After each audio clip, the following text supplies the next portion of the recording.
আজিৰ বিদায় সভাৰ সভাপতি মহোদয়, সম্মানীয় অধ্যক্ষ মহোদয় নুৰুল ইছলাম চৌধুৰী সাহেব, এই স্কুলৰ পৰা আৰু বিভিন্ন স্কুলৰ পৰা অহা ছাৰ বাইদেউসকল আৰু মুৰব্বীসকল, লগতে মোৰ সন্মুখৰ ফালে বহি থকা সকলো ভাই ভনীসকল, আজি সন্মানীয় আবু বকৰ ছিদ্দিক ছাৰৰ বিদায় হৈ আছে। এই ছাৰৰ মেইন সাবজেক্টটো আছিল টেইলৰিং। এই ছাৰৰ জৰিয়তে বহুতো ছাত্ৰ ছাত্ৰী টেইলৰিং শিকি পেলাই জীৱন নিৰ্বাহ কৰি আছে। এই ছাৰ বহুত দয়ালু আছিল। এই ছাৰ যেতিয়া টেইলৰিং শিকাইছে, ইয়াৰ মাজে মাজে এই ছাৰে সকলো ছাত্ৰ ছাত্ৰীকে মৰম চেনেহ কৰিছে।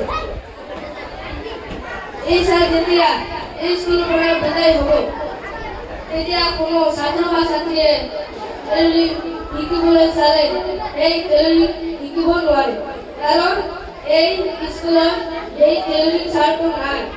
ভৱিষ্যতে এই টেইলৰিং ছাৰৰ নিচিনা আন এজন টেইলৰিং ছাৰ আহিবনে নাই, মোৰ কোনো ধাৰণা নাই।